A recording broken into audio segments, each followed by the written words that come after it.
آپ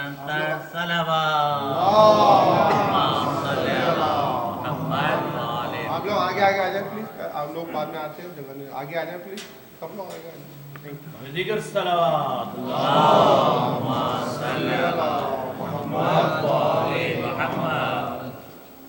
ان مرحومین کے لیے جو میں نام لے رہا ہوں ان کے لیے ایک سورہ فاتحہ. میر عبدالولی خان نقوی، بی بی صغرا کرمانی، سید محمد حسن نقوی، امتس فاطمہ رضوی، فاضل نقوی، علی دوست سید اور جملہ ارواح المومنین مومنات کے لیے ایک سورہ فاتحہ. بسم اللہ.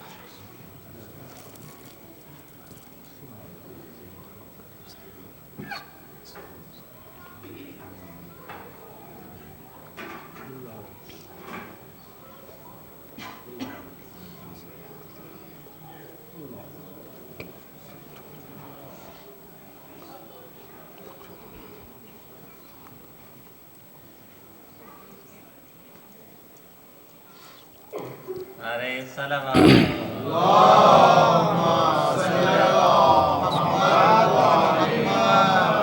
اعوذ باللہ السمیع العلیم من الشیطان اللعین الرجیم. بسم اللہ الرحمن الرحیم.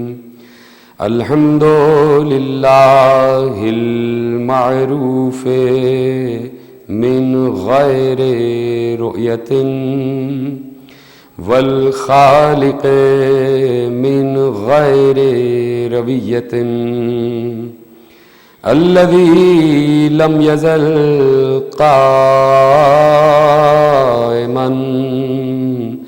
دائما اذ لا سماع ذات ابراج ولا لیل داج ولا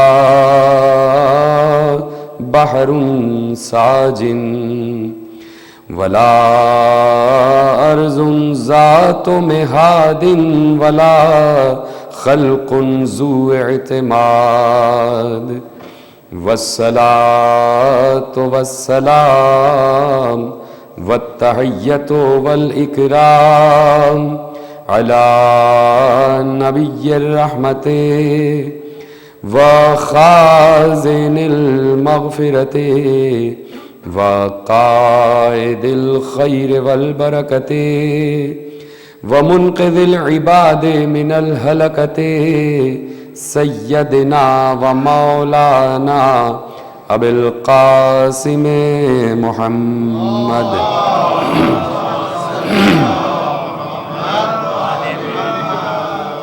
وأهل بيته الطيبين الطاهرين المعصومين المظلومين المنتخبين المنتجبين الذين أذهب الله عنهم الرجس وطهرهم تطهيرا.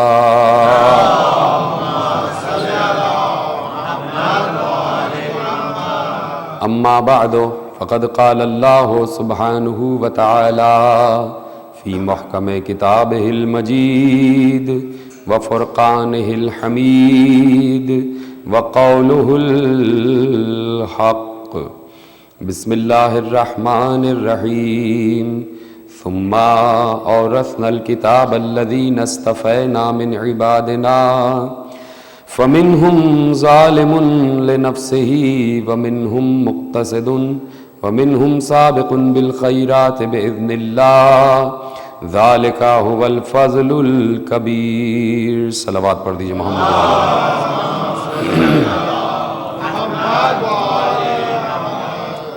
پروردگار عالم نے جو قرآن ہماری طرف بھیجا ہے اور چونکہ میرا موضوع ہی فکر قرآن اور حکمت معصوم ہے تو یقیناً تمہیدی طور پر قرآن کے حوالے سے چند جملے آپ جو یقیناً جانتے بھی ہیں اور پہچانتے بھی ہیں کہ اس میں اللہ نے خود تعارف کرایا ہے اور بعض مقامات پر بڑا واضح تعارف کرا دیا ہے اور سورہ مبارکہ نحل میں بھی بہت ہی واضح تعارف کرا دیا کتاب کا کہ اور کہتا ہے کہ وَنَزَّلْنَا عَلَيْكَ الْكِتَابَ تِبْيَانًا لِكُلِّ شَيْءٍ.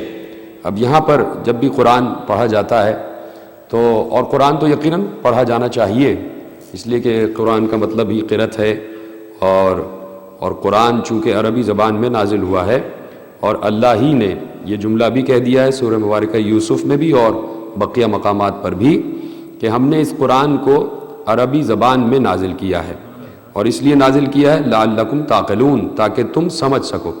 تو یہ جو لفظ ہے نا لعلکم تعقلون، تو یہ صرف عربی زبان بولنے والوں کے لیے نہیں ہے، بلکہ پوری عالم انسانیت سے اللہ مخاطب ہو رہا ہے کہ ہم نے اس قرآن کو عربی زبان میں نازل کیا تاکہ تم سمجھ سکو۔ تو اب یقیناً قرآن کو پڑھا تو جانا ہے، قرآن کی تلاوت تو ہونا ہی ہے، اس لیے کہ قرآن کی تلاوت کا بھی بڑا ثواب ہے۔ کائنات کی کوئی کتاب ایسی نہیں ہے کہ جس کو پڑھنا ہی ثواب کا باعث ہو جائے، یہ واحد قرآن ہے کہ جس کے حروف پر نگاہ کرنا بھی ثواب ہے، اور اگر نگاہ کر کے پڑھا جائے تو ثواب ہے، اور اگر نگاہ کرنے کے بعد پڑھا جائے اور پڑھنے کے بعد سمجھ کر پڑھا جائے تو پھر اور زیادہ ثواب ہے، اور اگر پڑھا جائے سمجھ کر پڑھا جائے، نگاہ ڈال کر پڑھا جائے اور سمجھنے کے بعد دوسروں کو بھی سمجھا دیا جائے، یہ اور زیادہ ثواب ہے، اور اگر ان تمام چیزوں کے باوصف ان کو سمجھ لیا جائے جن کے سینے پر قرآن نازل ہوا ہے تو یہ اس سے زیادہ باعث ثواب ہے۔ تو یہ مسلسل ثواب میں اضافہ ہوتا رہتا ہے، لیکن کم از کم اس بات پر غور کیا جائے کہ اگر کہیں سے یہ آواز اٹھے کہ ہماری زبان تو اردو ہے، ہماری زبان تو فارسی ہے، ہم تو جرمن بولتے ہیں، ہم تو فرینچ بولتے ہیں، ہم تو انگلش بولتے ہیں، ہم تو انگلش ماحول میں پڑھے، ہم تو اردو ماحول میں پڑھے، ہم تو فرانسیسی اور ہم تو فارسی اور ہم تو دیگر زبانیں بولنے والے لوگ ہیں اور ہم اسی ماحول میں پلے بڑھے ہیں، تو ہم کیسے قرآن سمجھیں، ہم کیسے عربی زبان سمجھیں؟ تو یہ سوال تو ہمارے ذہنوں میں 1400 برس بعد پیدا ہو رہا ہے کہ جب زبانیں اتنی وسعت اختیار کر چکی ہیں، لیکن قرآن کا انتخاب اللہ ازل سے کر چکا تھا، اور چونکہ یہ علم الہی ہے، اور علم الہی جب سے ہے جب سے خود خدا ہے، اور اس کے علم میں یہ بات ہے کہ مجھے قرآن کے نزول کے لیے عربی زبان کا انتخاب کرنا ہے، تو وہ سوال جو آج ہمارے ذہنوں میں پیدا ہو رہا ہے کہ ہم اردو بولنے والے ہیں، ہم فارسی بولنے والے، ہم فرینچ بولنے والے، ہم جرمن بولنے والے، ہم انگریزی بولنے والے، تو پروردگار کو بھی تو یہ بات معلوم تھی کہ جیسے جیسے زمانہ آگے بڑھے گا زبانیں ترتیب پاتی جائیں گی، زبانوں میں اضافہ ہوتا چلا جائے گا، تو پھر اللہ نے یہ کیوں کہا کہ ہم نے اس قرآن کو عربی زبان میں نازل کیا تاکہ تم سمجھ سکو؟ تو یہ لفظ تم جو ہے یہ اردو بولنے والے سے بھی ہے، یہ انگریزی بولنے والے سے بھی ہے، یہ فارسی بولنے والے سے بھی ہے، یہ جرمن فرینچ بولنے والے سے بھی ہے کہ ہم نے قرآن کو نازل کیا تاکہ تم سمجھ سکو۔ تو اس لیے آپ خاموش ہیں کہ ہم تو اردو بولتے ہیں، ہم تو فارسی بولتے ہیں، یہ آپ کیا کہہ رہے ہیں کہ عربی زبان میں قرآن نازل ہوا ہے اور ہم مختلف زبانیں بولتے ہیں؟ تو کیا یہ بات اللہ کو نہیں معلوم تھی کہ زبانیں آگے بڑھ جائیں گی؟ تو اللہ کو یہ آیت رکھنی ہی نہیں چاہیے تھی کہ ہم نے قرآن کو عربی زبان میں نازل کیا تاکہ تم سمجھ سکو، لیکن اس آیت کا موجود رہنا یہ بتا رہا ہے کہ اللہ چاہتا یہ ہے کہ تم کسی بھی زبان کے بولنے والے کیوں نہ ہو، ہم نے جس زبان کا انتخاب کیا ہے اپنی وحی کے لیے، تم کم از کم اس زبان کی رفعت کو سمجھو، اس زبان کی عظمت کو، اس زبان کی منزلت کو سمجھو کہ جس زبان کا ہم انتخاب کر لیں اپنے مفہوم کو نازل کرنے کے لیے وہ کتنی عظیم زبان ہوگی۔ تو اب چونکہ تم ہماری مخلوق ہو، ہم تمہارے خالق ہیں، ہم تمہارے مالک ہیں، تو اب مخلوق پر اور مملوک پر اور نوکر پر یہ بات واجب ہوتی ہے کہ وہ مالک کے مفہوم کو سمجھے، وہ مالک کے قریب ہو جائے، وہ خالق کے مفہوم کو سمجھے، اور جو خالق کام کہہ رہا ہے اس کام کو انجام دیتا ہوا آگے بڑھ جائے۔ یہ زبانوں کا پورا ایک سفر ہے، یہ زبانیں جو عربی زبان ہم تک پہنچی ہے یہ اس طریقے سے نہیں پروان چڑھی ہے کہ جیسے پہلے دور میں تھی، اس لیے کہ جناب آدم سریانی زبان بولتے تھے اور یہ زبان ترقی کرتے کرتے عبرانی بنی، اور عبرانی میں پھر اور الفاظ شامل ہوئے، پھر عربی بنی، اور عربی بھی جب اپنے بام کمال پر پہنچ گئی تب اللہ نے اس عربی زبان کو اس قابل سمجھا کہ اس میں اپنے مفہوم کو قرآن کی صورت میں نازل کرے، اور اس عربی زبان کو بام کمال تک پہنچانے میں، اس عربی زبان کو اپنی ترقی تک پہنچانے میں اجداد رسول کا بہت بڑا ہاتھ ہے۔ جب اجداد رسول نے اپنے اپنے ذمے جو کام تھا وہ پورا کر لیا اور عبد المطلب، عبداللہ اور ابو طالب تک زبان اپنی اس منزل پر آ گئی کہ جہاں اس میں مزید ترقی کی گنجائش نہیں تھی، تو اللہ نے اس زبان کا انتخاب کر لیا کہ اب ہم اس زبان میں اپنے مفہوم کو نازل کریں گے۔ اگر اس میں مزید ترقی کی گنجائش ہوتی تو اللہ کبھی اس زبان کا انتخاب نہیں کرتا. اب یہ زبان ایسی ہے کہ جو 1400 برس پہلے بھی ماڈرن تھی, 1400 برس بعد بھی ماڈرن ہے, اور قیامت تک ماڈرن رہے گی. یعنی ہر ماحول سے, ہر زمانے سے مل کے یہ زبان چلتی ہے. اردو میں بہت سے الفاظ ایسے ہیں جو متروک ہو گئے, جو پہلے بولے جاتے تھے اب نہیں بولے جاتے. دکن کی زبان ہے جہاں سے اردو شروع ہوئی ہے, قلی قطب شاہ سے اردو کا سفر شروع ہوا ہے, حیدرآباد دکن سے یہ زبان کا آغاز ہوا ہے. پہلا جو اردو شاعر تھا وہ قلی قطب شاہ تھا, جس کا تعلق حیدرآباد دکن سے ہے, اور اس زبان نے پھر ترقی پائی ہے. اور پھر اس میں بہت سے الفاظ ایسے تھے جو اب نہیں بولے جاتے, پہلے بولے جاتے تھے اب نہیں بولے جاتے, لیکن اس میں مزید ترقی کی گنجائش ہے. اس لیے کہ جہاں جہاں اردو بولنے والا جا رہا ہے وہاں وہاں وہ اردو میں اپنی اس زبان کے الفاظ کو شامل کرتا جا رہا ہے. یہ اردو میں ایک خاصیت ہے کہ اردو اتنی وسعت رکھتی ہے, اتنی الاسٹیسٹی رکھتی ہے کہ اس میں مختلف زبانوں کے الفاظ بھی شامل ہو جاتے ہیں. لیکن عربی زبان اپنے بام کمال پر تھی اور قیامت تک رہے گی, اس لیے اس کا انتخاب اللہ نے کر لیا. اب کم از کم انسان یہی سوچے کہ اللہ کیا اس بات کو نہیں جانتا. تو توجہ کیجئے گا, چونکہ بات آ گئی تو عرض کر رہا ہوں اور مجھے واپس اپنے موضوع پہ جانا ہے. تو کیا اللہ نعوذ باللہ اس بات کو نہیں سمجھتا تھا کہ قیامت تک اس پوری کائنات میں نہ معلوم کتنی زبانیں بولی جائیں گی, اور ہر انسان, ہر زبان بولنے والا عربی نہیں جانتا ہے. پھر اللہ کیوں کہہ رہا ہے کہ ہم نے عربی میں اس لیے نازل کیا تاکہ تم سمجھ سکو, تاکہ اللہ یہ سمجھانا چاہ رہا ہے تاکہ تم کسی مقام پر بھی یہ نہ کہہ سکو کہ ہمیں قرآن کافی ہے. تمہیں کسی نہ کسی سمجھانے والے کی ضرورت پڑتی رہے گی, تمہیں کسی نہ کسی مترجم کی, کسی نہ کسی مفسر کی ضرورت پڑتی رہے گی. تو اب یقیناً یہیں پر مجبوری ظاہر ہو جاتی ہے کہ کسی سے رابطہ کرنا پڑے گا کہ فلاں جو لفظ ہے عربی کا اس کے معنی کیا ہے. اب قرآن خود کہہ رہا ہے کہ وَنَزَّلْنَا عَلَيْكَ الْكِتَابَ تِبْيَانًا لِكُلِّ شَيْءٍ, ہم نے آپ پر وہ کتاب نازل کی ہے جس میں ہر شے کا بیان موجود ہے. اب یہ جو لفظ ہے نا کل شے, اس دائرے سے کوئی چیز بھی باہر نہیں ہے. آپ تصور میں جتنی بھی آپ نے, اگر آپ کی 60 برس عمر ہے, اگر آپ کی 70 برس عمر ہے, 80 برس عمر ہے ماشاءاللہ سے, تو اس 80 برس کی عمر میں نہ معلوم جب سے آپ 5 برس کے تھے شعور کی منزل میں آئے ہیں, تو اگر آپ سے کہا جائے کہ جتنی چیزیں آپ نے اس 75 برس میں دیکھی ہیں اس کی ذرا فہرست بنائیے, تو آپ فہرست بنانے بیٹھیں گے تو پوری کتاب مرتب ہو جائے گی. تو ان تمام اشیاء کے واحد کو شے کہتے ہیں, اور اللہ کہہ رہا ہے کائنات کی ہر شے کا بیان اس کتاب میں موجود ہے. تو اب جتنی اشیاء ہیں, جہاں جہاں بھی چیز پر شے کا اطلاق ہو رہا ہے, اللہ کہہ رہا ہے اس میں وہ چیز موجود ہے. فرزند رسول تشریف فرما تھے, میرے اور آپ کے چھٹے امام جعفر صادق علیہ السلام, اور چاہنے والا بیٹھا ہوا ہے اور امام کہہ رہے ہیں کہ سنو سنو, جو کچھ پیچھے گزر چکا, جو کچھ ہو رہا ہے, جو کچھ ہونے والا ہے, زمین, آسمان, چاند, سورج, ماضی, حال, مستقبل, ان سب کا علم میرے پاس موجود ہے. اور پھر رکے, اور رکنے کے بعد کہتے ہیں یہ تمام علم مجھے اللہ کی کتاب سے حاصل ہوا ہے. اور پھر کہتے ہیں کہ ایک بار سائل کہتا ہے کہ امام نے ایسے ہاتھ بلند کیا اور کہا دیکھو اللہ کا علم, اللہ کی کتاب میری نگاہوں میں ایسے رہتی ہے جیسے تمہارے سامنے یہ ہتھیلی رہتی ہے. کہ اس طریقے سے اللہ کا علم, اللہ کی کتاب ہمارے سامنے رہتی ہے. اور ہمیں ہر کائنات,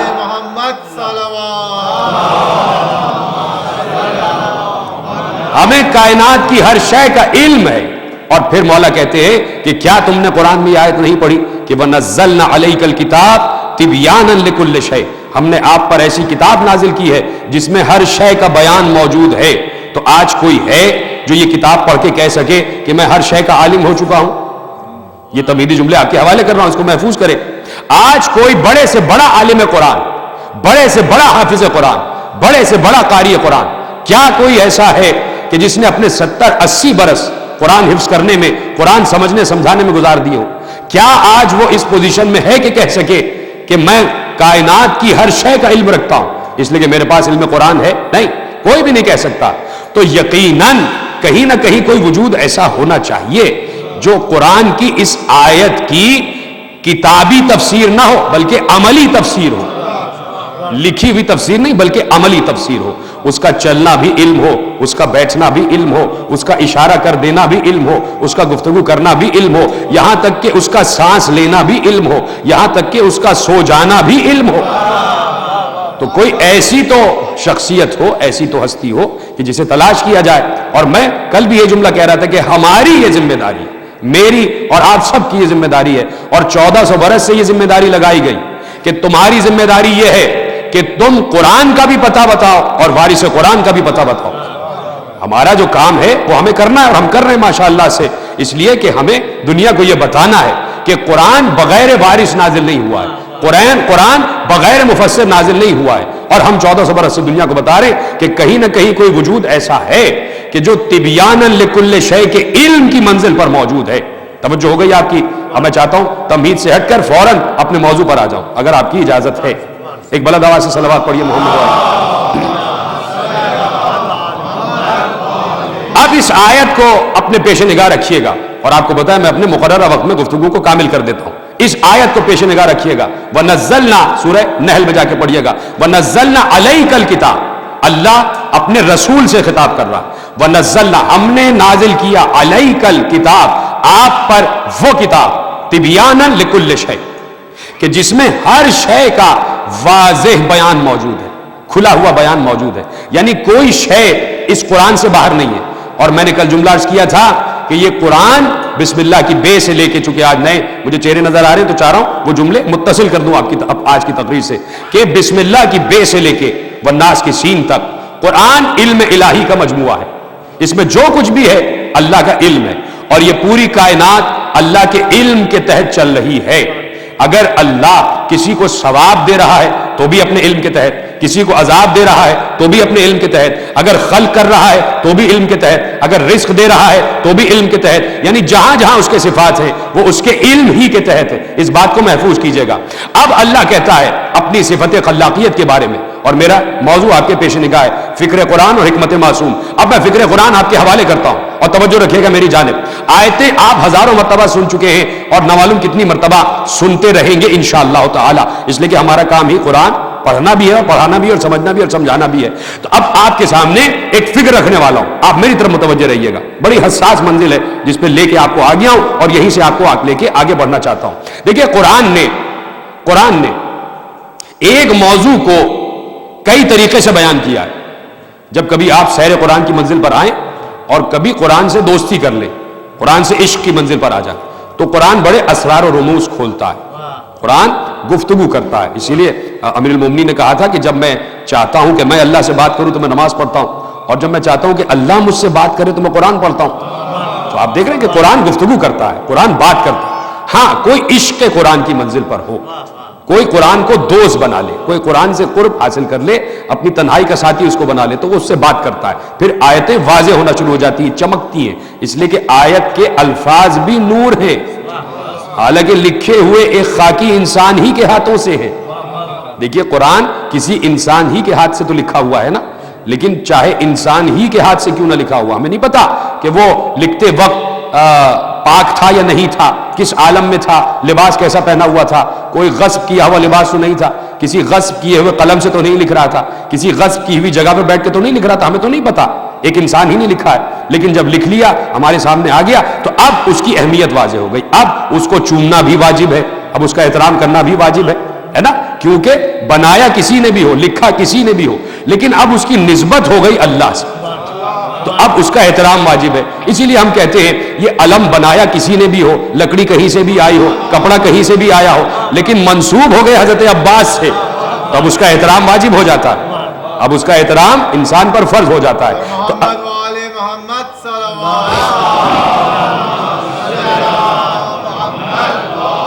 اب قرآن کا مزاج ہے, قرآن کا اسلوب ہے جو آپ توجہ فرمائیں گے. ایک ہی موضوع کو کئی طریقے سے بیان کیا ہے, اور ذہن انسانی الجھ جاتا ہے, کسی مقام پر آ کر الجھ جاتا ہے. اور بڑی مشہور آیت ہے کہ جو آپ بچپن سے سنتے چلے آئے, وہ کہہ رہا ہے کہ بسم اللہ الرحمن الرحیم, سورہ مبارکہ فرقان میں اللہ نے ارشاد فرمایا کہ الذی خلق السماوات والارض وما بینہما فی ستۃ ایام ثم استوى علی العرش الرحمن فاسأل بہ خبیرا. پچھلے سال اس آیت کے ذیل میں پوری میں نے ایک تقریر کی تھی, لیکن آج وہ موضوع دوسرا ہے کہ اب وہ ایک موضوع بیان کر رہا ہے کہ اپنے متعلق کہہ رہا ہے, الذی میں وہ ہوں, وہ ہے, خلق السماوات والارض وما بینہما فی ستۃ ایام ثم استوى علی العرش الرحمن فاسأل بہ خبیرا. اللہ وہ ہے کہ جس نے زمین کو, آسمان کو اور اس کے درمیان جو کچھ بھی ہے اس کو 6 دنوں میں خلق کیا. یہاں تک تو آپ سنتے چلے آئے ہیں. ثم استوى علی العرش. اب اس استوا کے 3-4 معنی بیان کیے گئے. اہل سنت مترجمین نے بھی اور اہل تشیع علماء نے بھی لکھا ہے ثم استوى علی العرش. وہ عرش پر متمکن ہو گیا, وہ عرش پر جلوہ افروز ہو گیا, وہ عرش پر جلوہ فگن ہو گیا, اس نے عرش کو رونق بخشی, وہ سریر عرش پر متمکن ہو گیا. مختلف طریقے سے اس کے ترجمے کیے گئے. ثم استوى علی العرش, اس نے عرش کو زینت بخشی, کئی ترجمے ہیں. وہ عرش پر متمکن ہو گیا. الرحمن, وہ بڑا رحمان ہے. فاسأل بہ خبیرا, یہ باتیں کسی باخبر سے پوچھ لو. یہاں پر اللہ نے اس موضوع کو کامل کیا. لیکن جب آپ سورہ مبارکہ 7 کی طرف توجہ فرمائیں گے تو میں نے کہا نا کہ بعض اوقات قرآن کبھی کبھی ایک ہی موضوع ہوتا ہے, اس کو مختلف رنگ سے بیان کرتا ہے, اس کو مختلف زاویوں سے بیان کرتا ہے. یہاں پہ کہا الذی خلق السماوات والارض وما بینہما فی 6 ایام ثم استوى علی العرش الرحمن فاسأل بہ خبیرا.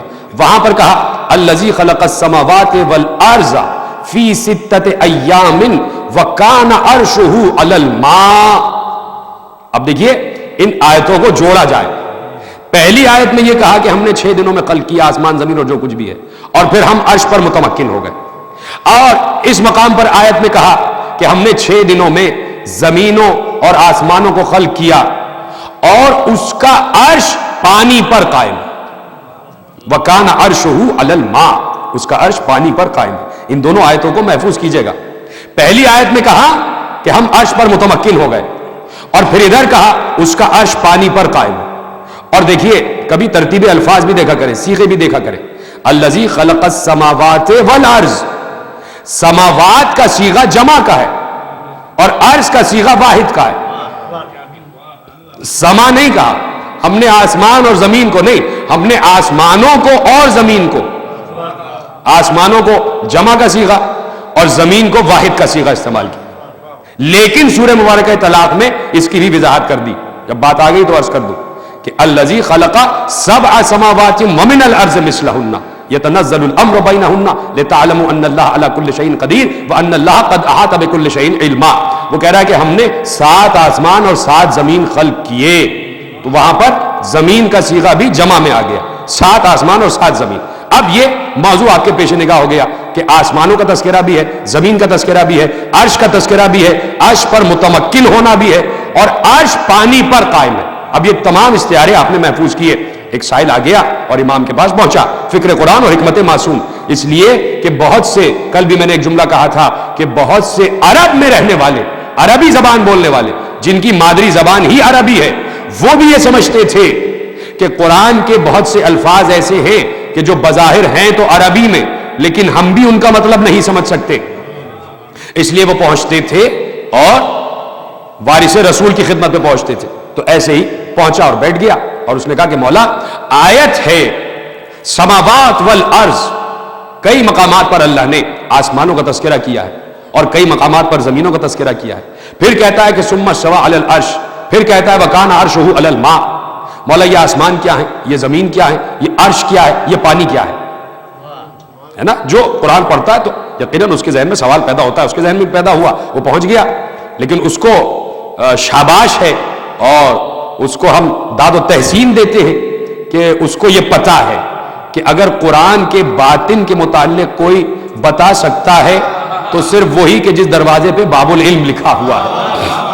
وہ پہنچتا وہیں پر, پہنچا وہ اسی دروازے پہ, صحیح دروازے پر پہنچ گیا. اور اس نے کہا فضل رسول بتائیے. کہا دیکھو اللہ نے لفظ سماوات استعمال کیا, آسمانوں. اور دیکھیے جب آپ جا کے نہج البلاغہ کا پہلا خطبہ پڑھیں گے تو آپ مجھ سے بہتر جانتے, ہزاروں مرتبہ کا پڑھا ہوا خطبہ ہے کہ جس میں مولا نے آسمان کی خلقت کے بارے میں بھی گفتگو کی ہے کہ جہاں جھاگ کا تذکرہ ہے اور پھر جھاگ کو متھا گیا ہے اور پھر جھاگ کو الٹت پلٹ کیا گیا ہے اور پھر ہوا داخل ہوئی ہے اور پھر جھاگ اوپر گیا ہے نیچے گیا ہے اور کس طریقے سے پھیلا ہے اور پھر اس سے کیسے آسمان بنے, یہ پورا جا کے آپ خطبہ پڑھیے گا. تو اب یہ سماوات کا تذکرہ ہے. اور دیکھیے میں بڑی مشکل سے آپ کو یہاں تک لایا ہوں, تو میں میرا یقین یہ ہے کہ میری بات سمجھی جائے گی. اور میرے پاس ایک چیز کا ریفرنس موجود ہوتا ہے, بغیر پڑھے ہوئے میں کبھی پڑھتا نہیں, بغیر پڑھے ہوئے کبھی پڑھتا نہیں. تو جملہ آپ کے حوالے کرنے جا رہا ہوں. مولا سے کہا گیا کہ مولا آسمان، زمین، عرش، پانی اور رحمان یہ سب کیا ہے؟ کہا سنو، اللہ نے جب آسمان خلق کیے تو آسمان مضطرب تھے، متزلزل تھے، اضطراب میں تھے، ان کو سکون نہیں تھا.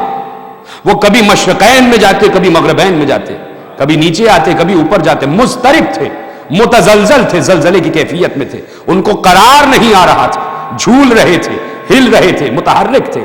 ایک بار اللہ نے چاہا کہ ان کے اس بے قراری کو قرار میں تبدیل کیا جائے، ان کے اس اضطراب کو سکون میں بدل دیا جائے، ان کے اس ہلنے جلنے کو ساکت کر دیا جائے. تو اللہ نے کوئی ستون تو بنایا نہیں، اللہ ان آسمانوں پہ ہم 14 کے نام لکھتا گیا، آسمان ساکت ہوتے چلے گئے. اللہ نے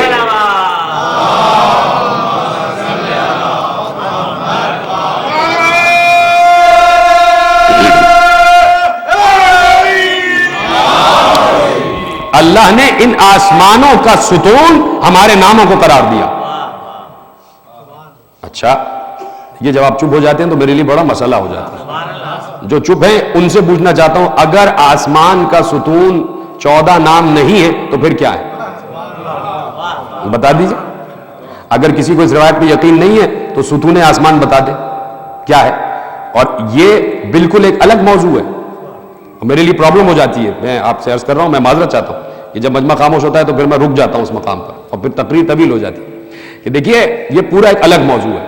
یہ جتنی اشیاء اللہ نے خلق کی ہے کائنات میں، چاہے وہ انسان ہو، چاہے وہ حیوان ہو، چاہے وہ زمین ہو، چاہے آسمان ہو، چاہے پانی ہو، چاہے ہوا ہو، چاہے بادل ہو، چاہے فضا ہو، چاہے خلا ہو، چاہے عرش ہو، چاہے کرسی ہو، چاہے لوح ہو، چاہے قلم ہو، چاہے حجابات عرش ہو، چاہے جنت ہو، چاہے جہنم ہو، چاہے فرشتے ہو، چاہے ملائکہ ہو، چاہے رسول ہو، چاہے انبیاء ہو، چاہے ائمہ ہو، چاہے اولیاء ہو، چاہے صالح ہو.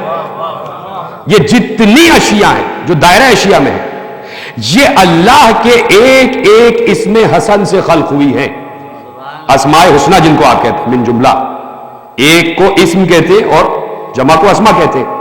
کسی اسم خدا نے تجلی کی تو لوح بنی، کسی اسم خدا نے تجلی کی تو قلم بنا، کسی اسم خدا نے تجلی کی تو عرش بنا، کسی اسم خدا نے تجلی کی تو سرادقات عرش بنے، کسی اسم خدا نے تجلی کی تو حجابات عرش بنے، کسی اسم خدا نے تجلی کی تو جنتیں بنتی گئی، کسی اسم خدا نے تجلی کی تو جہنم بنتی گئی، کسی اسم خدا نے تجلی کی تو زمین بن گئی، کسی اسم خدا نے تجلی کی تو ملائکہ بن گئے، کسی اسم خدا نے تجلی کی تو فرشتے بن گئے. یعنی ہر اسم سے ایک ایک شے خلق ہوئی ہے. تو جب اس کے اسماء حسنہ سے ایک ایک شے خلق ہو سکتی ہے تو کیا 14 اسماء حسنہ سے آسمانوں کا ستون نہیں قرار پا سکتا؟ تو کبھی کبھی ان باتوں کو قبول کیا کرے اور بتایا کرے کہ آپ تک یہ جملے پہنچ گئے. ماشاءاللہ آپ سب صاحبان علم. اور میں پھر ایک بات کہہ دوں، بزرگوں سے میں مخاطب نہیں ہوتا، بزرگ میرے بڑے قابل احترام، تشریف فرمائیں. زیدی صاحب بھی بیٹھے ہوئے ہیں، میں دیکھ رہا ہوں ان کو پاکستان سے تشریف لائیں، تو پروردگار سب کو سلامت رکھے. میں نوجوانوں سے مخاطب ہوں، بزرگوں سے تو جو میں نے سیکھا ہے میں ان کے حوالے کر رہا ہوں. تو اب کہا معصوم نے کہ اللہ نے ان 14 ہمارے 14 اسما کو آسمان کا ستون قرار دیا، مستقر پہ آ گئے، ان کا تحرک رک گیا، وہ ساکت ہو گئے. کہا یہ ہے آسمانوں کا ستون. اب ہے وہ منزل کے جہاں تک آپ کو لانا چاہتا ہوں. مولا یہ ثم استوى علی العرش، اور پھر کہا وکان عرشہ علی الماء، وہ عرش پر متمکن ہو گیا. 6 دنوں میں آسمان زمین خلق کیے، پھر عرش پر متمکن ہو گیا. مولا یہ عرش پر متمکن ہو گیا، اس کے معنی کیا ہے؟ اس سے پہلے کہ معصوم جواب دے، معصوم نے سائل سے پوچھا یہ بتاؤ عام علماء جو تمہارے یہاں کے عام علماء ہیں وہ اس کے بارے میں کیا کہتے ہیں؟ اب دیکھیں نا، پہلے حجت قائم کر رہے ہیں. عام لوگ اس کے بارے میں کیا کہتے ہیں؟ انہوں نے کہا مولا عام لوگ یہ کہتے ہیں کہ اللہ عرش پر بیٹھ گیا، اللہ عرش پر بیٹھ گیا، زینت افروز ہو گیا، جلوہ فگن ہو گیا، جلوہ افزا ہو گیا، متمکن ہو گیا، بیٹھ گیا. مولا نے کہا کیسے بے وقوف اور احمق لوگ ہیں. ایک ایک لفظ کا ذمہ دار ہوں میں، لفظ احمق استعمال کیا. کیسے احمق اور بے وقوف لوگ ہیں جو کہہ رہے ہیں کہ اللہ عرش پر بیٹھ گیا. جو بیٹھ جائے وہ اللہ نہیں ہے. کہا جو کہیں بیٹھ جائے، جو کہیں قرار لے لے، جو کہیں مستقر قائم کر دے، وہ اللہ نہیں ہے. اس لیے کہ اللہ کہیں بیٹھتا نہیں ہے. اگر آپ نے کہہ دیا کہ اللہ کہیں بیٹھا ہوا ہے تو جہاں بیٹھا ہوا ہے وہاں تو ہے، جہاں نہیں بیٹھا ہوا وہاں نہیں ہے. اس لیے پچھلے سال میں نے جملہ عرض کیا تھا کہ امیر المومنین سے کسی نے پوچھا تھا کہ مولا یہ بتائیے، بلکہ مولا کیا پوچھنے والا یہودی تھا. اس نے کہا یا علی یہ بتائیے کہ آپ کا اللہ کہاں ہے؟ علی نے کہا وہ کہاں نہیں ہے جو بتاؤں وہ کہاں ہے؟ کہا ہر جگہ موجود ہے وہ. تو کہا کیسے احمق لوگ ہیں جو کہہ رہے ہیں کہ ثم استوى علی العرش، کہ وہ عرش پر بیٹھا ہوا ہے. کہا مولا اس کے معنی کیا ہیں؟ کہا بیٹھا ہوا نہیں ہے، عرش پر ہے. اب اس لفظ کو سنیے گا. اور معصوم کہہ رہے ہیں فکر قرآن اور حکمت معصوم، عرش پر ہے. عرش پر بیٹھا ہونا الگ ہے، عرش پر ہونا الگ ہے. کیسے سمجھایا معصوم نے جملہ، اور بڑی آسانی سے سمجھا دیا. کہا سنو یہ جملہ تمہیں اس وقت تک سمجھ میں نہیں آ سکتا جب تک تم ذات خدا کو نہ سمجھو. صفات خدا کی بات نہیں کی بلکہ کہا ذات خدا کو اگر جب تک نہیں سمجھو گے یہ جملہ سمجھ میں نہیں آ سکتا. اب معصوم نے کہا کہ سنو ذات خدا کیا ہے. العلم ذاتہ ما ہوا معلوم، اس کی ذات اس کا علم ہے، وہ معلوم نہیں ہے، اس کو معلوم نہیں کیا گیا ہے، اس کی ذات ہی اس کا علم. دیکھیے ہم بیٹھے ہوئے ہیں نا، ہم انسان ہیں، ہماری ذات یہ ہے کہ ہم انسان ہیں، ہم بشر ہیں، لیکن ہماری صفات ہماری ذات کے ساتھ نہیں ہے. یہاں جتنے لوگ بیٹھے ہیں وہ مختلف صفات سے متصف ہیں. کسی کا گلا اچھا ہے، کسی کی کتابت اچھی ہے، کسی کا چہرہ اچھا ہے، کسی کی طرز گفتگو اچھا ہے، کوئی اچھا لباس سی سکتا ہے. مختلف اوصاف کے لوگ بیٹھے ہوئے ہیں. تو جس کا گلا اچھا ہے، جو بعد میں ان اوصاف کو لے کے آگے بڑھا ہے، جو اچھی کتابت کر سکتا ہے، جو اچھی شاعری کر سکتا ہے، جو اوصاف ہے نا مختلف لوگوں کے، تو کیا یہ کہا جا سکتا ہے کہ یہ پیدا ہی اچھی کتاب لے کر ہوا تھا، اچھی کتابت لے کر ہوا تھا؟ یہ پیدا ہوتے ہی اس نے پڑھنا شروع کر دیا تھا؟ نہیں، جیسے جیسے ماحول میسر آیا ویسے ویسے صفات آتی چلی گئی. ہماری ذات صرف یہ ہے کہ ہم انسان ہیں، صفات ہماری مختلف ہے. اگر ہماری صفات ہی بالذات ہوتی تو اس کا مطلب ہے کہ سب کا گلا بھی اچھا ہونا چاہیے تھا، سب کی رائٹنگ بھی اچھی ہونی چاہیے تھی، سب کا طرز گفتگو بھی اچھا ہونا چاہیے تھا. یہ صفات بعد میں آتی ہے. لیکن اللہ کی صفات اللہ کی ذات کے ساتھ ہے. وہ رحمان ہے تو اس کی ذات ہی کا حصہ ہے، وہ رحیم ہے تو اس کی ذات ہی کا حصہ ہے. کہیں بعد میں اس نے رحمانیت سیکھی نہیں ہے، کہیں بعد میں اس نے رزاقیت سیکھی نہیں ہے. یہ تمام چیزیں اس کی ذات ہی کا حصہ ہے. اب معصوم کہہ رہے ہیں العلم ذاتہ ہی، علم اس کی ذات ہے. علم یعنی وہ جو کچھ بھی ہے علم ہی علم ہے. کاش کہ میں سمجھا سکا اس بات کو. اگر سمجھا سکا ہوں تو آپ بتاتے رہیں کہ سمجھ آ گئی بات. العلم ذاتہ ہی، علم اس کی ذات ہے، یعنی وہ علم ہی علم ہے. جیسا بھی ہے، جو بھی ہے، جس حیت کا بھی ہے، بس علم ہے. اس لیے کہ ذات اس کی علم ہے. ما ہوا معلوم، معلوم کا مطلب کیا ہے؟ اتنے لوگ میرے یہاں سامنے بیٹھے، میں نے کل بھی آپ کو دیکھا، پچھلے سال بھی آپ کو دیکھا، تو میں سب کو دیکھ رہا ہوں، سب کے چہرے میں دیکھ رہا ہوں، لیکن مجھے یہ نہیں معلوم کہ کس کا کیا نام ہے. دیکھیے لفظ معلوم سمجھا رہا ہوں، یعنی میں آپ کو دیکھ تو رہا ہوں کہ سب انسان بیٹھے ہیں، لیکن میں اس معلوم کی منزل پر نہیں ہوں کہ آپ کے نام مجھے نہیں معلوم. جیسے ہی آپ اپنا نام بتا دیں گے مجھے معلوم ہو جائے گا.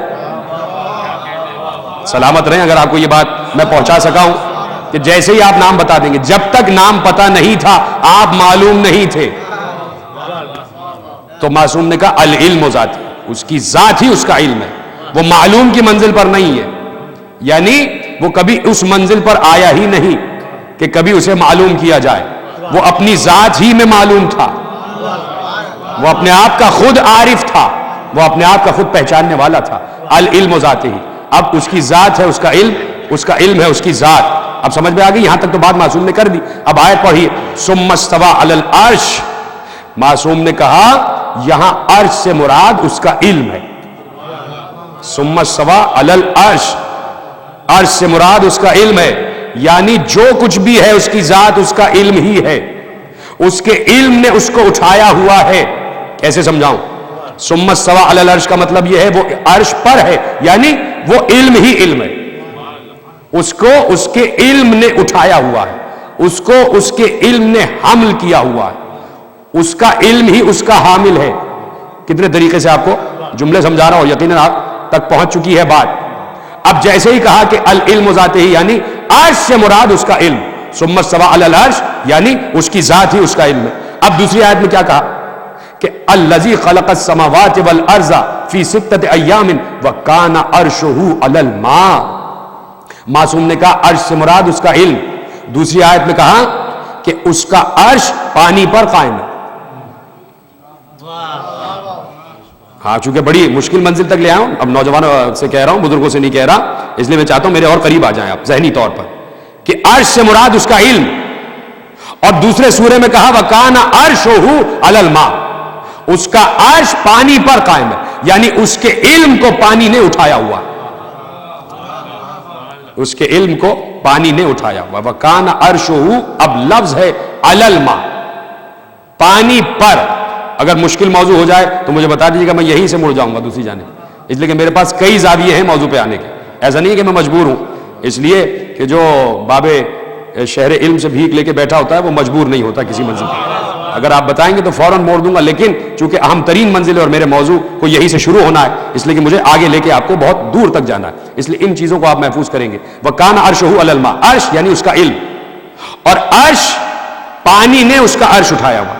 وَكَانَ عَرْشُهُ عَلَى الْمَاءِ, اب یہ لفظ علل جو ہے نا, عَلَى الْمَاءِ, دیکھیے بہت سی چیزیں ایسی ہیں.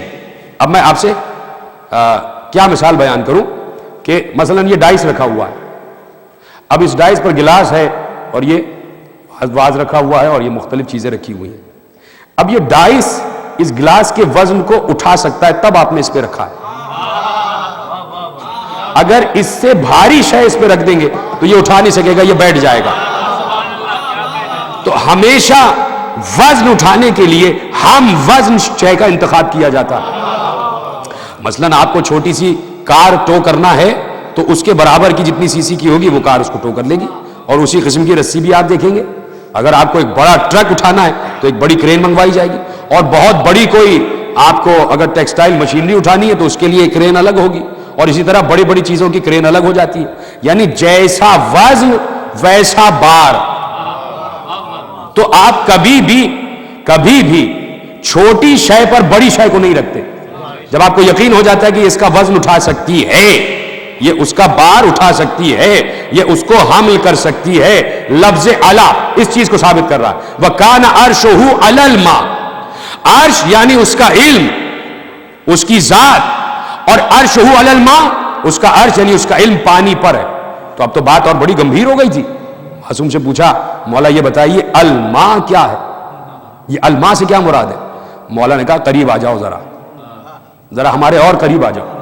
وہ اور قریب آ گیا, کہا دیکھو جملہ ہم دے رہے ہیں تمہیں, اگر اس کا بار اٹھا سکو تو اپنے سینے میں محفوظ رکھنا اور اس تک پہنچانا جو اس کا بار اٹھا سکنے کے قابل ہو, ہر کسی کو نہ بتا دینا. کہا مولا کون سا جملہ ہے؟ اور آپ کا میں صاحب سر ہوں, آپ ارشاد فرمائیے. کہا سنو, العلم ذاتہ, عرش ہی اس کا علم ہے. کان عرشہ علی الماء, اور اس کا عرش پانی پر ہے, اور پانی ہم ہیں آل محمد.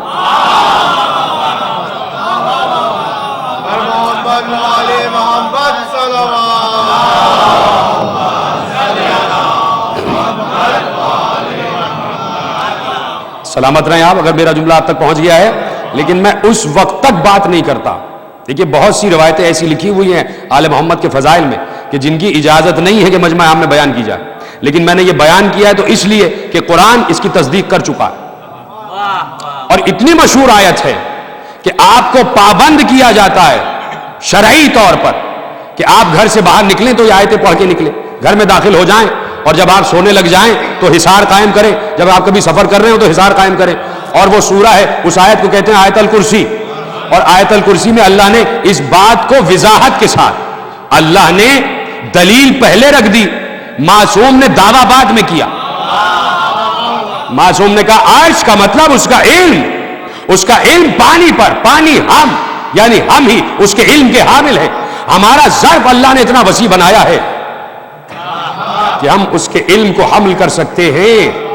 جب آپ, اور میں آپ کو تھوڑی سی زحمت دینا چاہتا ہوں, اور میں وہ زحمت نہیں بلکہ رحمت ہے, ہو سکتا ہے کہ بیچ میں شاید میں آیتیں بھول جاؤں, اس لیے چاہتا ہوں آپ میرے ساتھ ساتھ پڑھتے چلے جائیے. بسم اللہ الرحمن الرحیم. اللہ لا الہ الا هو الحی القیوم لا تاخذہ سنۃ ولا نوم لہ ما فی السماوات وما فی الارض من ذا الذی یشفع عنده الا باذنہ یعلم ما بین ایدیہم وما خلفہم. سلامت رہے. اسی آیت کی طرف تو لانا چاہتا تھا ولا یحیطون بشیء من علمہ الا بما شاء، اس کے علم کا کوئی احاطہ نہیں کر سکتا مگر وہ جسے وہ چاہے.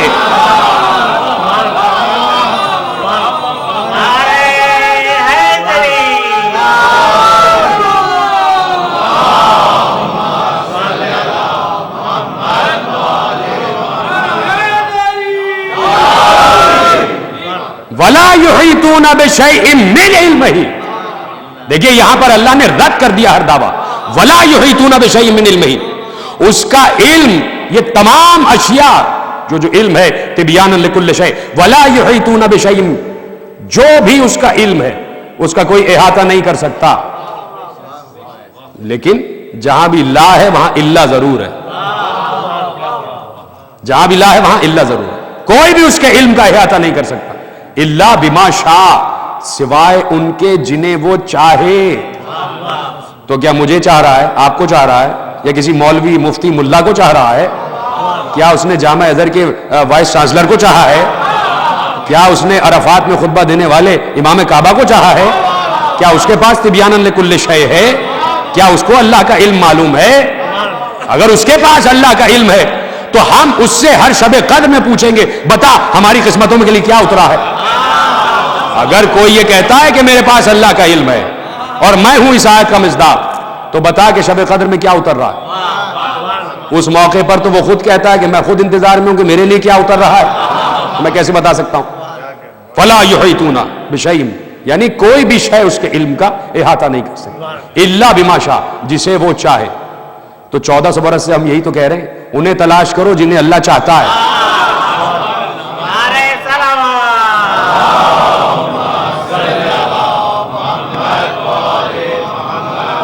دیکھیے لفظ علم ہے، من علم ہی، یہ علم اللہ نے لفظ علم رکھا ہے کہ اللہ کا علم انہی کے پاس ہے کہ جن کے ظرف کو اللہ نے اتنا وسیع کیا، جن کے ظرف کو اللہ نے اتنا بھاری بنایا کہ وہ اللہ کے علم کا بار اٹھا رہے ہیں.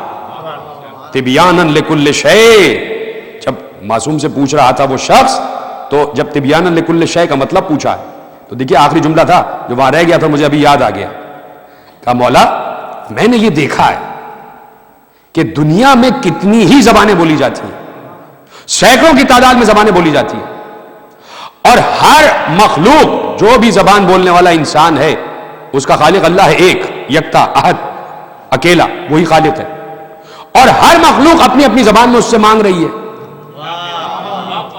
کہا کہ یہ بات تو سمجھ میں آ رہی ہے کہ وہ خالق ہے، تو ہر مخلوق اس سے اپنی اپنی زبان میں مانگ رہی ہے. تو جس طرح وہ یکتا اکیلا، اس نے ایک ہی ہادی ہمیشہ بھیجا ہے. وہ خود سب کا جواب نہیں دیتا، وہ خود زمین پر نہیں اترتا. مولا 500 زبانیں بولی جا رہی ہیں اس وقت پورے ارض پر، تو کیا آپ 500 زبانوں کو سمجھ سکتے ہیں؟ مولا نے کہا یہ بات تمہاری سمجھ میں کیوں نہیں آ رہی؟ جب اللہ کسی کو زمین پر اپنی حجت بنا کر بھیجتا ہے تو کیا اسے وہ سب کچھ دے کے نہیں بھیجے گا جس کی مخلوقات کو ضرورت ہوگی؟ دیکھیے بڑی لاجیکل بات ہے، اماموں سے بڑھ کر کوئی لاجک دے نہیں سکا ہے.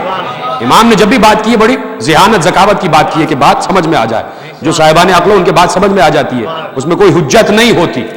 تو اب جب اس کا علم ہے تو دیکھیے علم، توحید، عدل، نبوت، امامت، قیامت، جو کچھ بھی ہے، یہ پوری کائنات، توجہ بالکل گفتگو اپنے آخری مراحل میں داخل ہو رہی ہے.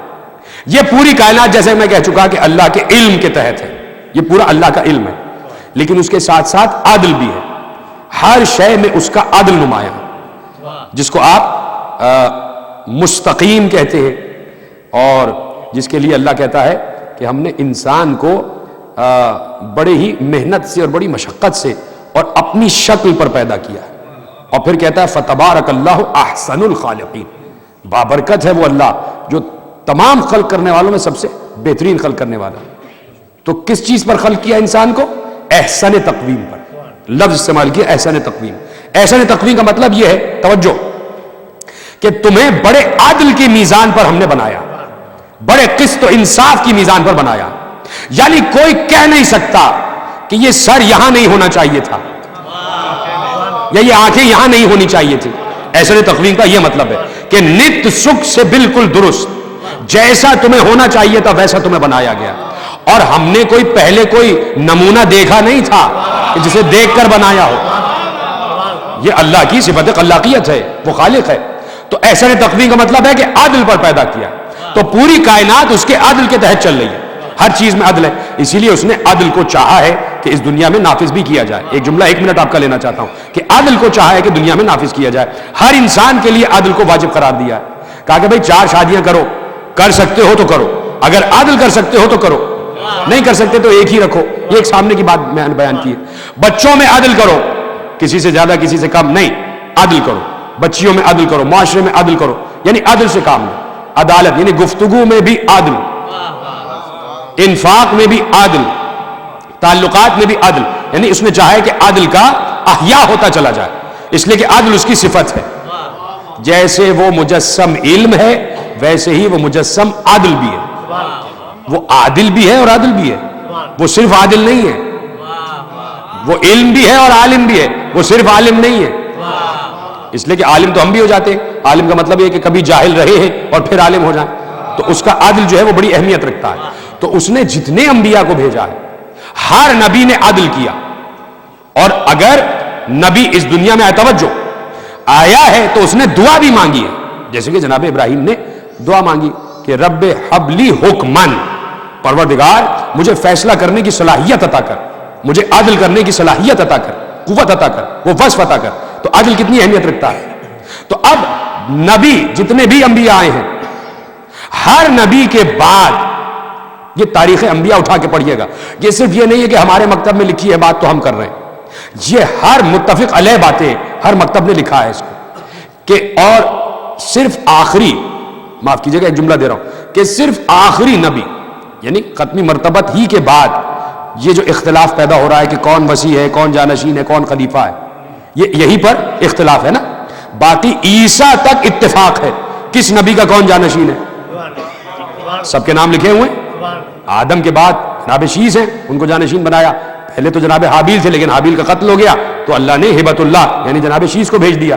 تو اب سب متفق ہے کہ شیس جانشین آدم. اسی طرح ہر نبی کا جانشین ہوتا گیا. موسیٰ کے جانشین ہارون تھے، ہارون کا موسیٰ کے دور ہی میں انتقال ہو گیا تو پھر انہوں نے یوشع بن نون کو بنا دیا. اور پھر اس کے بعد شمعون وارث ہے جناب عیسیٰ کے. یعنی ہر نبی کا وارث اس کا بالکل نام متفق علیہ لکھا ہوا ہے. بحث صرف یہی ہو گئی، بحث صرف ادھر ہی ہو گئی. لیکن یہ بحث ختم ہو جانی چاہیے اگر معیار سامنے آ جائے. اس بحث کو ختم ہو جانا چاہیے کہ معیار تو پیغمبر چھوڑ کے گئے نا. ہر نبی معیار تو چھوڑ کر گیا کہ میری مسند پر وہ بیٹھے جو اس معیار پر پورا اتر جائے. دیکھیے یہ منبر ہے، مثلا کہیں پر کوئی خلافت کی مسند سجی بچھڑ دیے، چھوڑ دیے خلافت کو. کہیں کوئی پریزیڈنٹ کی مسند ہے، یہ وائٹ ہاؤس وہاں ہے، اس میں ایک کرسی پر پریزیڈنٹ بیٹھتا ہے، یا جہاں پر بھی پرائم منسٹر ہے اس کی ایک آفس ہے، اس کی آفس میں ایک کرسی ہے اور وہ کرسی پرائم منسٹر کی ہے کہ بھائی یہاں پرائم منسٹر بیٹھتا ہے، یہاں پریزیڈنٹ بیٹھتا ہے. یا کبھی کوئی خلیفہ کی مسند رہی ہوگی، کرسی رہی ہوگی. اب اس ادھر ایک بچہ چلے اور پریزیڈنٹ کی کرسی پہ آ کے بیٹھ جائے تو کیا پریزیڈنٹ ہو جائے گا؟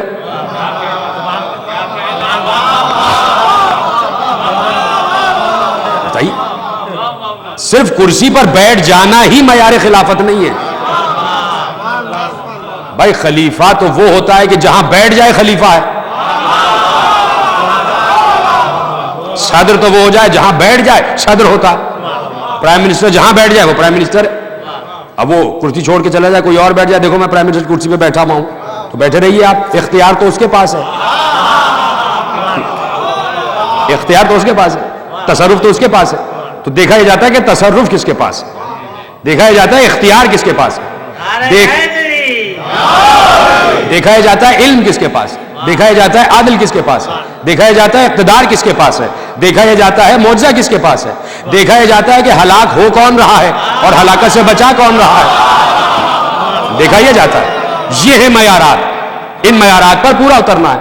تو یہ معیار صرف میرے یہاں نہیں لکھا ہوا ہے، عالم اسلام کے مقتدر ترین علماء نے لکھا اور بہت عظیم ترین راوی نے حضرت ابو ہریرہ نے روایت لکھ دی اور بڑی عظیم ترین کتاب میں روایت لکھی ہوئی ہے. کفایت الطالب کتاب کا نام ہے اور جا کے پڑھ لیجئے گا. میری لائبریری میں موجود ہے. میں کیا کروں، یہاں میری لائبریری نہیں ہے.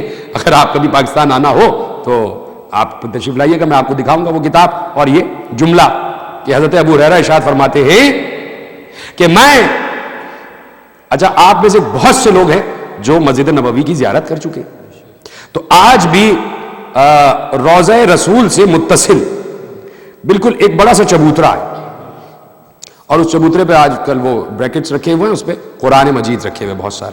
وہ چبوترا بہت پہلے کی یادگار ہے، اس لیے کہ اس کو چبوترے کو ہم تو چبوترا کہتے ہیں، عربی میں اسے صفہ کہتے تھے، اور اسی سے صوفہ بھی نکلا ہے، یعنی بیٹھنے کی جگہ.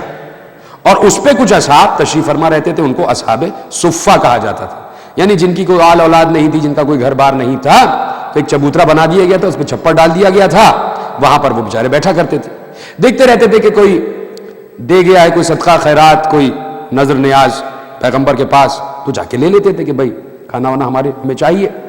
تو اب حضرت ابو ہریرہ کہتے ہیں کہ پیغمبر مسجد نبوی کی محراب سے پشت لگائے بیٹھے ہوئے تھے، اور یہ واحد رسول ہے کہ جو محراب سے پشت لگا سکتا ہے. عام انسان کو حکم نہیں ہے کہ قبلے کی طرف پشت کر لے، ہاں یہ ضرور ہے کہ قبلے کی طرف پشت کر لے تو کوئی مذائقہ نہیں. پشت بقبلہ ہیں، بیٹھے ہوئے، ایک کوئی آیا، اس نے ایک ٹوکرا کھجوروں کا پیغمبر کے سامنے رکھ دیا. جناب ابو ہریرہ نے صوفے سے دیکھا، چبوترے سے دیکھا کہ پیغمبر کے پاس کھجوروں کا ٹوکرا آیا.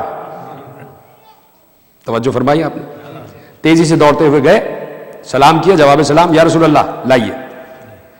پیغمبر نے مسکرائے، رسول اللہ مسکرائے، مسکرا کر ایک مٹھی کھجور لی اور ابو ہریرہ کے دامن میں ڈال دی. اب خود ابو ہریرہ کہہ رہے ہیں کہ میرے دامن میں کھجوریں ڈال دی. میں آ گیا، چبوترے پہ بیٹھ گیا. ایسے میں نے دیکھا کہ علی کے پاس بھی کچھ لوگ کھجور دے گئے. میں دوڑتا ہوا علی کے پاس گیا، یا علی لائیے. علی نے بھی مسکراتے ہوئے ایک مٹھی کھجور بھری اور میری جھولی میں ڈال دی. کہتے جب پیغمبر نے مجھے کھجور دی تھی تو میں نے گنی 18 تھی، اور جب علی نے دی تو وہ بھی 18 تھی. کہتے ہیں کہ میں ذرا استعجاب کے عالم میں آ گیا، متعجب ہوا، اور اسی استعجاب کے عالم میں پیغمبر کے پاس آ گیا. ابو ہریرہ کیوں آئے؟ کہا یا رسول اللہ عجیب اتفاق ہے، آپ نے کھجوریں دی وہ 18، علی نے دی وہ بھی 18. تو پیغمبر نے کہا ابو ہریرہ تمہیں نہیں معلوم علی کا اور میرا ہاتھ عدل میں برابر ہے.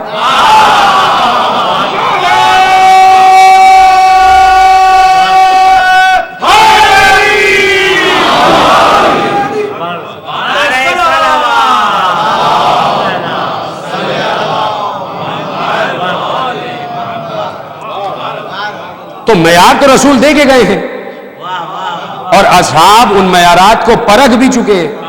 نہ پرکھا ہوتا تو روایت کیسے محفوظ ہوتی؟ روایت محفوظ ہے کہ پیغمبر نے کہا علی کا اور میرا ہاتھ عدل میں برابر ہے. اور یہ حدیث ہے پیغمبر کی. اس حدیث کی تفسیر یہ ہے کہ جو حضرت ابو ہریرہ نے کھول کے بیان کر دی. یہ حدیث لکھی ہوئی باقاعدہ، بعض جگہ تفصیل کے ساتھ لکھی ہے، بعض اوقات صرف یہ جملہ لکھا ہے کہ علی کا اور میرا ہاتھ عدل میں برابر ہے. تو پیغمبر معیار دے کے گئے، اور پھر صرف معیار دے کے نہیں گئے، پیغمبر اس وجود کو بھی دکھا کے گئے. دیکھیے حکمت معصوم کو سمجھنا آسان کام نہیں ہے. ختم ہو رہی ہے گفتگو. حکمت معصوم کو سمجھنا آسان کام نہیں ہے. میں اکثر ایک جملہ کہتا ہوں کہ صرف یہ نہیں کہ معصوم کچھ کہے تو غور کرو. معصوم اگر آنکھ بند کر لے تو اس کا بند کرنا بھی حکمت ہے، آنکھ کھول لے تو کھولنا بھی حکمت ہے. اگر تیوری پہ بل آ جائے تو یہ بھی حکمت ہے، اگر ہونٹوں پہ مسکراہٹ آ جائے یہ بھی حکمت ہے. یعنی چشم و ابرو کے اشارے تک حکمت ہے. اس لیے کہ یہ نہ کچھ بولتا ہے مرضی رب کے بغیر، نہ کچھ کرتا ہے مرضی رب کے بغیر. تو معصوم کی حکمت کو سمجھنا آسان کام نہیں ہے. تو پیغمبر صرف معیار دے کے نہیں گئے، دکھا کے گئے. مثلاً غدیر کا منظر نامہ آپ کے سینکڑوں مرتبہ کا سنا ہوا، جا کے پھر پڑھ لیجئے گا کہ بلندی پر ہیں. بالکل آخری جملہ تقریر، بلندی پر، پیغمبر بلندی پر ہے. اور غدیر کا تذکرہ بصراحت کرنا ضروری ہے، اس لیے کہ اگر پیغمبر نے یہ نہ کہا ہوتا کہ جو یہاں موجود ہے وہ اس تک پہنچائے جو موجود نہیں ہے، اور کہا جو باپ ہے وہ اپنے بچوں تک پہنچائے، اپنے بیٹوں تک پہنچائے، بیٹے اپنے بیٹوں تک پہنچائیں، تو اگر پیغمبر نے یہ نہ کہا ہوتا تو ہم علی علی نہ کرتے. لیکن چونکہ پیغمبر نے کہا ہے کہ یہ پیغام تمہیں پہنچانا ہے، تو یہ ہماری ذمہ داری ہے نا بھائی، ہم سب کی ذمہ داری ہے. تو ہم الحمدللہ بڑے احسن طریقے سے یہ ذمہ داری نبھا رہے ہیں. ہم جمع ہو جاتے ہیں اور یہ ذمہ داری نبھاتے ہیں کہ یا رسول اللہ آپ نے کہا تھا، یہ لیجیے ہم اگلی نسلوں تک پہنچا رہے ہیں، ہے نا یہی بات. تو اب کہا کہ جو موجود ہے وہ اگلی نسلوں تک پہنچا دے. بلند ہو گئے, ممبر نہیں تھا لیکن بنوایا. بتا دیا کہ ممبر اگر کہیں پر ہے اس پہ ذکر علی ضروری ہے.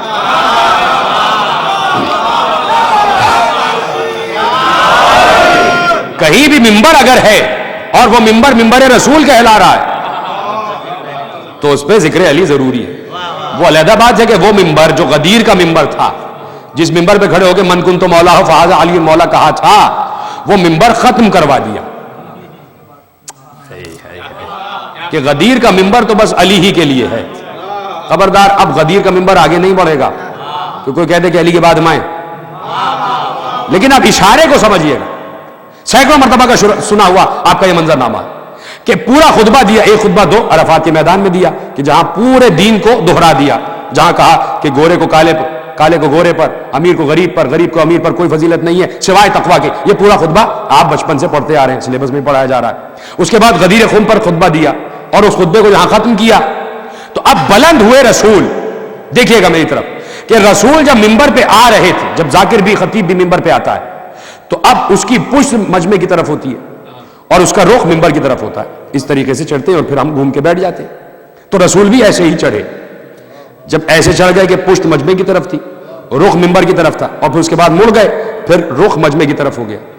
اب کہا علی ذرا میرے نزدیک آ جاؤ, اشارہ کیا, علی نزدیک آئے. تو علی کو ایسے بلند نہیں کیا جیسے خود بلند ہوئے.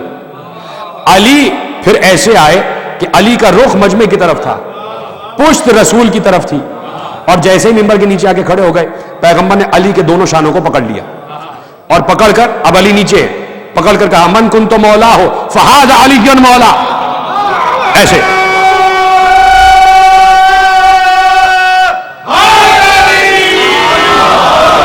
اب دیکھیے گا یہ رسول کی حکمت ہے, حکمت معصوم. جیسے ہی کہا فہذا علی مولا, اب آپ یہ تصور کیجئے کہ میرے ہاتھ میں کوئی چیز ہے, مثلا کوئی چادر ہے اور میں ایسے چادر کو پکڑے ہوئے ہوں تو میں تو چھپ گیا نا. علی کو بلند کیا, رسول علی کے پیچھے چھپ گئے. مجمع کی نگاہوں سے رسول اوجھل ہو گئے, اب صرف علی دکھائی دے رہے ہیں. اور یہی میرا موضوع ہے کہ حکمت معصوم کو سمجھو. پیغمبر نے علی کو بلند کیا, علی کے پیچھے اوجھل ہو گئے اور اوجھل ہو کر یہ بتایا کہ اے میری امت, جب بھی میں تمہاری نگاہوں سے اوجھل ہو جاؤں تو علی کے علاوہ کسی کی طرف مت دیکھنا.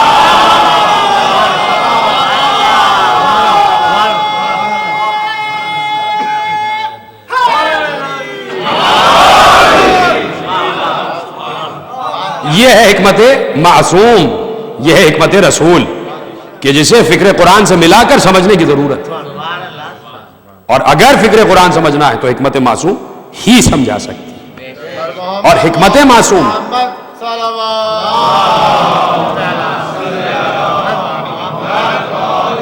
حکمت معصوم کبھی بھی ختم نہیں ہوتی. حکمت معصوم ہمیشہ قرآن کے ساتھ ملحق رہتی ہے, متصل رہتی ہے. چاہے معصوم زندگی کی سانسیں لے رہا ہو تب بھی وہ قرآن سے ملحق ہے, اور چاہے اس کی گردن ہی کیوں نہ کاٹ دی جائے تب بھی وہ فکر قرآن سے ملحق رہتا. یہ بات سمجھنے میں تو کوئی دشواری نہیں ہونی چاہیے کہ جیسے ہی فاطمہ زہرا کے لال کا گلا کاٹا گیا ہے تو جب نیزے پہ سر حسین بلند ہوا ہے تو حسین قرآن ہی کی تو تلاوت کر رہے تھے. بتا رہے تھے نا کہ ہمارا کبھی بھی قرآن سے رشتہ ٹوٹتا نہیں ہے. لیکن میرے عزیزو, آج شب جمعہ ہے نا, اور نوچندی جمعرات ہے.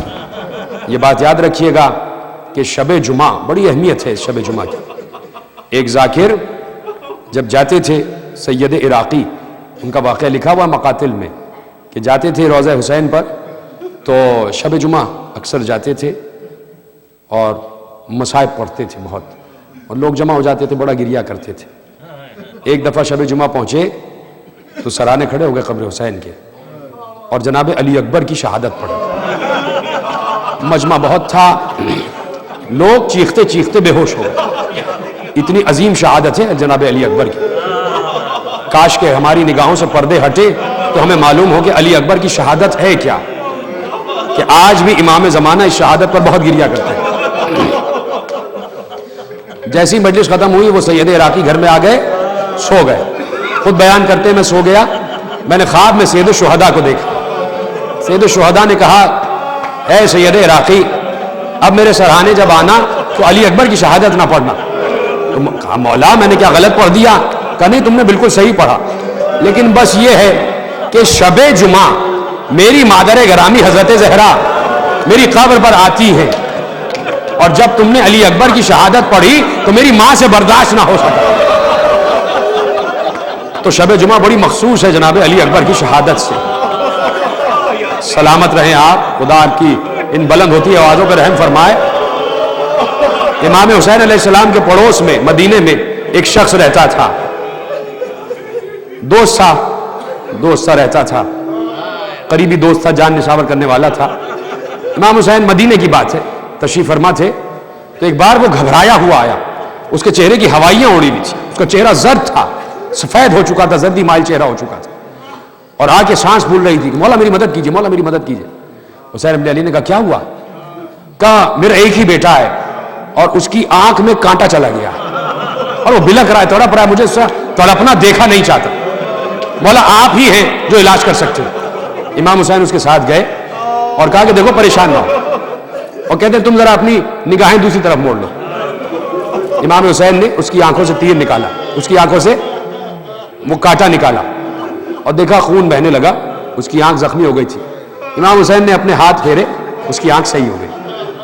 اب کہا دیکھ لے اپنے بیٹے کو، دیکھا بالکل ٹھیک تھا بیٹا، آنکھ بھی بالکل صحیح تھی. اب دیکھنا میری طرف. روایت کہتی ہے کہ امام حسین اس شخص کے چہرے کو دیکھنے لگے. وہ رو رہا تھا نا، مولا میرے چہرے کو دیکھ رہے؟ کہا دیکھ رہا ہوں، تیرے چہرے پہ بحالی آ گئی ہے. جب تو آیا تھا نا تیرے چہرے پہ زردی تھی، تیرا چہرہ فک ہوا تھا، تجھ سے بات نہیں کی جا رہی تھی، تیرے ہونٹ خشک ہو چکے تھے، ایسا لگ رہا تھا تیرا دم اکھڑ جائے گا. اب میں دیکھ رہا ہوں تیرے چہرے پہ بحالی آ گئی. ہاتھ جوڑ کے کہتا ہے مولا میرا ایک ہی تو بیٹا ہے، میں اپنے بیٹے کو کیسے مصیبت میں دیکھ سکتا ہوں؟ بس مولا نے ایک جملہ کہا، تیرے بیٹے کی آنکھ میں کانٹا چبھا تھا، سینے پہ تیر تو نہیں لگا؟ تیرے بیٹے کے سینے میں تیر تو نہیں لگا؟ کہ مجھے وہ زخم سہنا ہے، کربلا میں مجھے وہ زخم سہنا ہے. اجرکم علی اللہ. آپ کی آوازیں بلند ہو رہی ہیں. اتنی محبت تھی حسین کو علی اکبر سے، بس 5 یا 7 منٹ یا اس سے بھی کم، کہ جب چلے ہیں نا علی اکبر تو کسی کے لیے بھی حسین نے یہ آیت نہ پڑھی کہ جب علی اکبر چلے تو حسین نے آیت پڑھی ان اللہ اصطفیٰ آدم و نوحا و آل ابراہیم و آل عمران علی العالمین. اور اس کے بعد ہاتھ بلند کر کے کہا پروردگار تو گواہ رہنا، اب میں تیری بارگاہ میں اس کو بھیج رہا ہوں جو شکل میں، صورت میں، کردار میں، سیرت میں، آواز میں، گفتار میں تیرے محبوب محمد مصطفیٰ کی شبیہ ہے. علی اکبر چلے گئے، لیکن جب جانے لگے نا تو ایک بار جاتے جاتے کہا بابا آپ کے کان میں کچھ کہنا چاہتا ہوں. زینب در خیمہ سے یہ منظر دیکھ رہی تھی کہ بیٹا، جوان بیٹا جاتے جاتے بوڑھے باپ کے کان میں کچھ کہہ رہا ہے. حسین نے اپنے کان دہانے علی اکبر کے نزدیک کیے، بیٹا کہو. علی اکبر نے حسین کے کان میں ایک جملہ کہا، بس کہتے ہی گھوڑے پہ بیٹھے اور چل دیے. لیکن زینب یہ دیکھ رہی تھی کہ جیسے ہی حسین نے جملہ سنا حسین چیخ مار کے رو دیا، سینہ پیٹنے لگے. زینب نے کہا فضہ ذرا دوڑتی بھیجا میرے ماجائے کو بلا کے لے آ. فضہ آئی، کہا آقا زادے آپ کو شہزادی بلا رہی ہے. حسین روتے ہوئے آئے، جی بہن کیوں یاد کیا ہے؟ کہا بھیا اس لیے یاد کیا ہے، میں خیمے سے دیکھ رہی تھی کہ علی اکبر نے جاتے جاتے تمہارے کان میں کچھ کہا ہے. بھیا تمہیں تمہارے حق کی قسم مجھے بتاؤ علی اکبر نے کیا کہا ہے؟ حسین نے کہا زینب دنیا کا دستور یہ ہے کہ جب بوڑھا باپ مرتا ہے تو جوان بیٹے کو وصیت کر کے جاتا ہے. کربلا کا دستور بدل گیا، جوان بیٹا بوڑھے باپ کو وصیت کر کے گیا ہے، بابا میرے بعد میری ماں کے پردے کا خیال رکھیے گا، میری پھوپھی کے پردے کا خیال رکھیے گا. اجرکم علی اللہ، اجرکم علی اللہ. آخری روایت سن لو، آخری جملہ سن لو. اتنی محبت ہے حسین کو علی اکبر سے، اتنی محبت ہے کہ یہ محبت بعد شہادت بھی ختم نہیں ہوئی. ہوتا یہ تھا کہ ہر شہید کا سر نو کے سنا پر بلند رہتا تھا. جب بھی اس قافلے کا قیام کسی مقام پر ہوتا تو سروں کو سنا سے جدا کیا جاتا، مختلف صندوقوں میں سروں کو بند کر کے رکھ دیا جاتا. ایک راہب کے دیر میں یہ قافلہ رکا، ہر صندوق کو ہر سر کو اس کے صندوق میں بند کر دیا گیا. صبح ہوئی تو دوبارہ صندوقوں کو کھولا جانے لگا تاکہ سروں کو نکالا جائے اور دوبارہ نیزوں پہ بلند کیا جائے.